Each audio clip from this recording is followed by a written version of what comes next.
Alarms blaring, I raced home from my fake business trip, heart hammering against my ribs. The security system was down again. But this time, I knew exactly why. Bursting through the door, I found William and a stunning blonde locked in a passionate embrace. Fury surged through me, cold and sharp. "William?" My voice echoed, shattering their world. They scrambled apart. William's face a mask of guilt, the blonde's eyes wide with fear. The jig was up. It was time for payback. What I'm about to tell you is a story wilder than a runaway roller coaster at the fair. It all started with a string of break-ins around our neighborhood. Now, William, bless his heart, never liked people poking around in our affairs. Security systems were an eyesore, he said. An intrusion on our privacy. But honey, a girl's gotta protect her pearls. So, I went ahead and installed a top-notch system with door and window sensors singing like canaries if anyone even twitched a doorknob the wrong way. William grumbled a bit, especially about the sensors on the French doors leading to the patio. "Honey," he'd say, "who's going to climb over the rose bushes to get in?" Little did I know, that'd be the least of my worries. Now here's the thing that started my suspicions simmering. Every time I went on a business trip, poof, the system would magically go offline.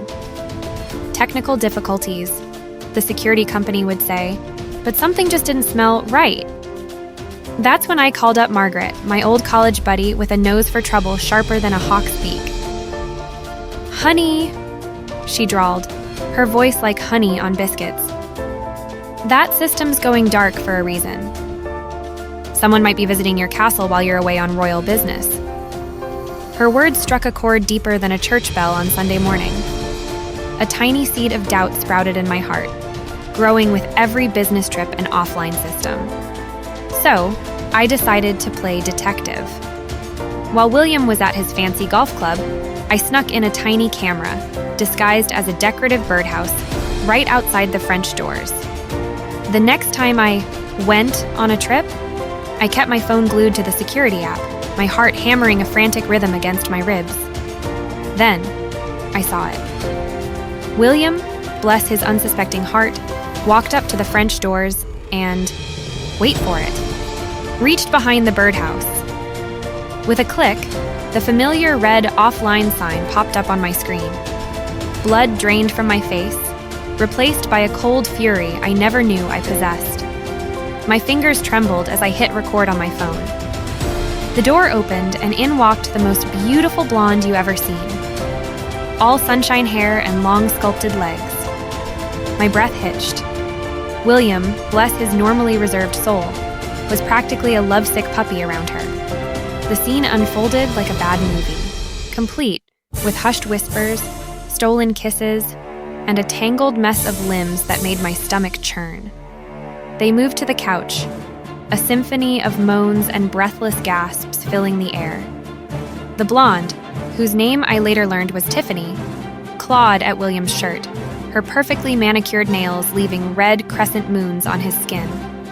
William, his face flushed with a kind of passion I hadn't seen in years, responded in kind, his hands roaming her body with a familiarity that sent a spike of ice through my veins. They moved again, this time disappearing behind the antique screen I kept by the fireplace. The sounds intensified, a mix of raw emotions laid bare. I squeezed my eyes shut. The image forever burned into my memory.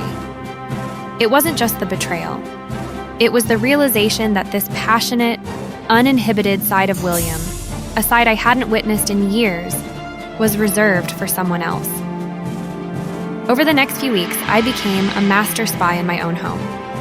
I set up another security hub, a decoy, while hiding the real one behind a family portrait. I took day trips to observe their rendezvous, collecting footage that felt heavier with each recording. A new camera hidden near the entry door captured the blonde beauty entering on several occasions.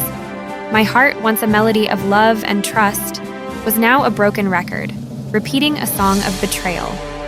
I needed more. So, I attached a tiny GPS tracker to the blonde's car, a little device I found online that made me feel like James Bond in pearls. Tracking it led me to a nice suburban house with a red swing set. That's when it hit me. This wasn't just a fling. This woman had a whole life waiting for her. A family she was betraying just as badly as William. Armed with a folder bursting with evidence and a heart full of righteous anger, I marched straight to my lawyer. "Honey," he said, his eyes widening at the footage. "This is airtight, but for some real justice?" He paused, a sly grin on his face. "Let's expose the whole mess, shall we?" Following his advice, we sent an anonymous package to the blonde's husband, filled with undeniable proof of her infidelity. The silence that followed was deafening. Then, one evening, William came home late, his face a mask of thunder. Turns out, the husband confronted his wife, the evidence so clear there was no room for denial. The blonde beauty confessed to everything, even a past pregnancy with William. My stomach churned, but I held my head high. The divorce wasn't easy, but with the evidence, I kept my financial independence and walked away with my head held high. Not only did I expose William's betrayal, but I also shattered the illusion of a perfect life the blonde had built on lies.